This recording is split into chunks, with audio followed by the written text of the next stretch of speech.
ভগৱন্ত শ্ৰীকৃষ্ণ যেতিয়া বৈকুণ্ঠগামী হৈ যায়, বৈকুণ্ঠগামী হোৱাৰ পিছত উদ্ধৱে খৰমজোৰ লৈ যেতিয়া আহি থাকে, তেতিয়া বিদুৰে বাটত লগ পায়। তেতিয়া লগ পাই যিখিনি কথা হ'ব, সেই কথাখিনি এতিয়ালৈকে হোৱাগৈ নাই, পাছলৈ হ'ব। আৰু সেইটো কথা মানে কি হ'ল, আমাক বুজাবলৈ যাওঁতে সৰ্বপ্ৰথমে এইখিনি কথা কৈছে, ওলাইছে। এতিয়া জয় জয় কি বুলি ক'লে? জয় জয় কৃষ্ণ ভগৱন্ত লক্ষ্মীপতি, জয় জয় পৰিপূৰ্ণ অগতিৰ অগতি। এতিয়া কৃষ্ণ লক্ষ্মীপতি, মা পদে লক্ষ্মী, ধৰ্ম মানে গৰাকী, সেইকাৰণে মাধৱ বুলি কৈছে। গম পাইছেনে? ভগৱন্তৰ আন এটা নাম হ'ল মাধৱ। মা পদে লক্ষ্মী মানে প্ৰকৃতি জগতখনক বুজাইছে, সেইকাৰণে প্ৰকৃতিক আই হিচাপে ধৰা হয়। গম পাইছেনে? আমাৰ দেশটো হৈছে প্ৰকৃতি। এবাৰ আমি আহি যাওঁ দেশ মাৰ্গলৈ। দেশটো হৈছে প্ৰকৃতি। আমাৰ এই দেহাটোক যিজনে ধৰি ৰাখিছে, কোনে ধৰিছে? আত্মাৰূপে ভগৱন্ত, সেয়া হৈছে মাধৱ। সেইকাৰণে তেওঁ কি ক'লে? চিদানন্দ। যেতিয়ালৈকে আত্মাটো থাকিব তেতিয়ালৈকে এই দেহাটোৱে পুৰা আনন্দ কৰি আছে। যেতিয়াই এই আত্মাটো ওলাই যাব, নাৰায়ণ যেতিয়া গুচি যাব, পৰম ব্ৰহ্ম যেতিয়া ওলাই যাব, এই দেহাটোৰ কিবা আনন্দ থাকিব নেকি? জড়ো হৈ যাব। এতিয়া সেই আত্মাটো কোনে নিৰ্ধাৰণ কৰি থাকে, কোনে সেৱা কৰি আছে? বিদুৰ। বিদুৰ। হস্তিনাপুৰত কোন আছিল? বিদুৰ।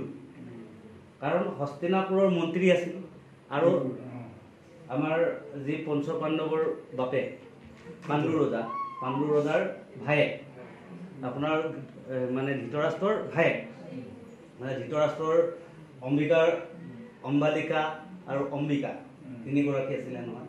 তো অম্বিকা আৰু অম্বিকা নে কিবা ক'লো, অম্বালিকা।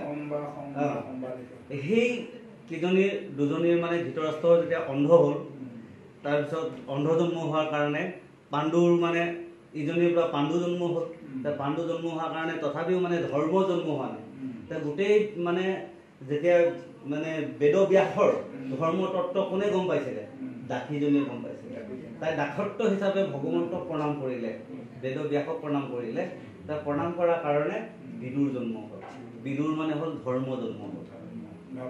ধৰ্ম মানে বিদুৰ হ'ল ধৰ্ম, গতিকে তেওঁ ভকত বুলি কোৱা আছে। এতিয়া বিদুৰে হস্তিনাপুৰত ইমান কৈ থাকে যে এনেকে যুদ্ধ নকৰিবি, এনেকে নাযাবি, কিন্তু বিদুৰৰ কথা নুশুনে। এতিয়া হস্তিনাপুৰ কোনখন? হস্তি মানে কি?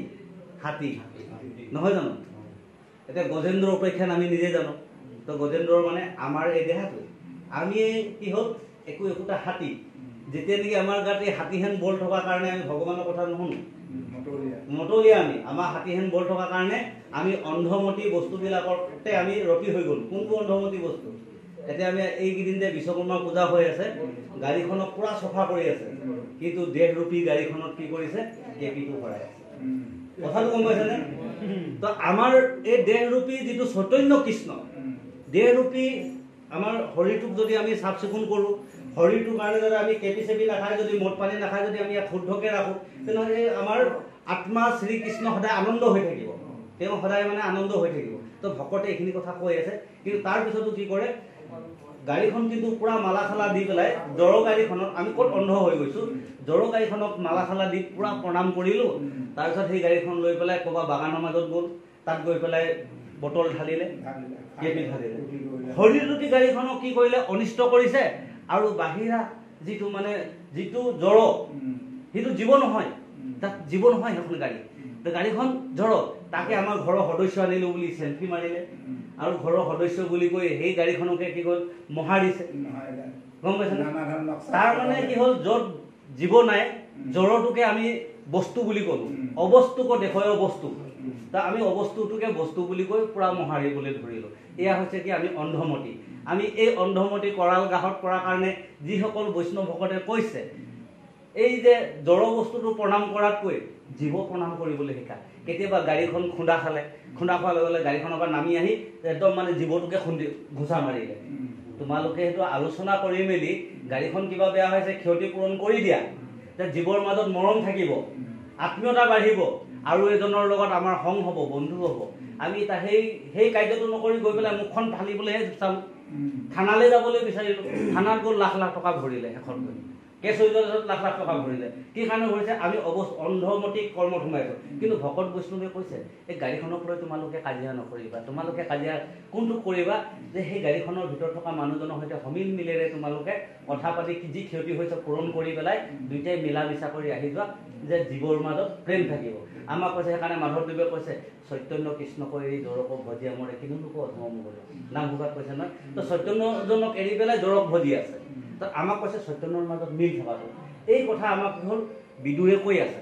বিদুৰ সেইজনে হ'ল যিসকল ভকত তেওঁৱে বিদুৰ। এতিয়া আমাৰ কাৰণে বিদুৰ কেলৈ কৈছে? বিদুৰ শব্দ অৰ্থটো কি? যিটো বস্তু দূৰতকৈ দূৰত, সি হৈছে বিদুৰ, যাক আমি ঢুকি নাপাওঁগে, দূৰতকৈ দূৰত বিদুৰ। এতিয়া হস্তিনাপুৰত বিদুৰ আছে, ধৰ্ম আছে। ক'ত আছে? এই হস্তিনাপুৰত আছে। এই সেইকাৰণে কৈছে আমাৰ এই অন্ধৰূপী জীৱনটোত আমাৰ মাজতো ধৰ্ম আছে, তথাপি আমি কি হ'ল নামঘৰলৈ নাযাওঁ। নামঘৰলৈ আহিবলৈ, ভাগৱত পাঠলৈ আহিবলৈ আমাৰ কি হ'ল দেৰি হয়। এই আজি নাযাওঁ, কাইলৈ যাম, আমি সময় নাই। সেইকাৰণে বিদুৰ কথা নুশুনে, বিদুৰৰ কথা নুশুনে, ধৰ্মলৈ নাহে। ধৰ্মটো বহুত দূৰত, গম পাইছে? আমাৰ কাৰণে ধৰ্ম দূৰত, কিন্তু মুখৰ আগতে আমাৰ নামঘৰ আছে, মুখৰ আগতে আমাৰ ধৰ্ম আছে, কিন্তু মুখৰ আগতে বিদুৰ আছে, তথাপি তেওঁলোকৰ কাৰণে বিদুৰ বহুত দূৰ। নামটো সেইকাৰণে দিলে বিদুৰ, দূৰতকৈ দূৰত। আমাৰ কাৰণে ধৰ্ম এলাহটো, এই বস্তুটো দূৰ হ'বৰ কাৰণে আমাক কি হ'ল বিদুৰটো দেখুৱালে আমি ধৰ্মত থাকিব লাগিব। ওচৰতে ধৰ্ম আছে, আমি ধৰ্মত আহিব লাগিব। সেইজনে হৈছে বিদুৰ। সেইখিনি থাকিলে আমাৰ জীৱনলৈ কি হ'ল আনন্দ আহিব। সেইকাৰণে পৰমানন্দ, নিত্যানন্দ এইখিনি কথা কোনে পাইছিলে? শিৱই পালে, নাৰদে পাইছে, এই 12জন বৈষ্ণৱ যে, গম পাইছেনে? প্ৰহ্লাদে পালে, ধ্ৰুৱই পালে, জনকে পালে, ভীষ্মই পালে, গম পাইছেনে?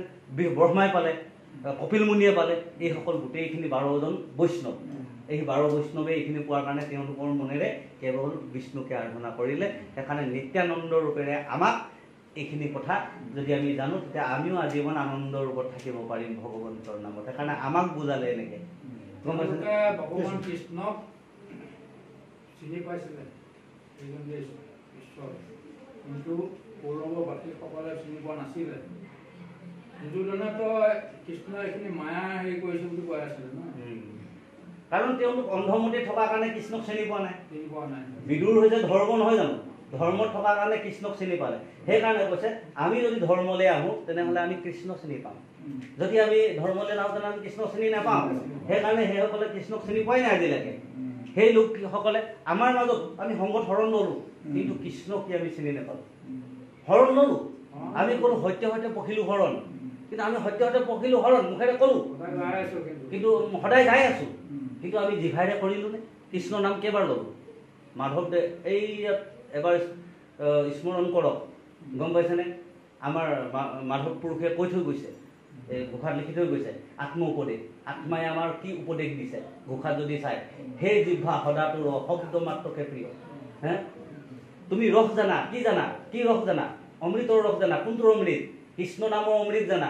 গতিকে সদায় কৰি কৃষ্ণ নাম পান, কৃষ্ণ নাম পান কৰা। আমাক আত্মাই কি কৈছে? জিভাখনক কৃষ্ণ নাম কোৱা, কিন্তু আমাৰ জিভাৰ আকৌ ভূত মাতটোহে মাতে। আমাৰ জিভাখনে খাদ্য প্ৰকাৰ আছে নহয়, সেই প্ৰকাৰকেইটা খাদ্য আমাৰ জিভাখনে যেতিয়ালৈকে নেৰিব, সতৰ ৰজ তম এই 3টা গুণৰ 1 গুণৰ খাদ্য যেতিয়ালৈকে খাব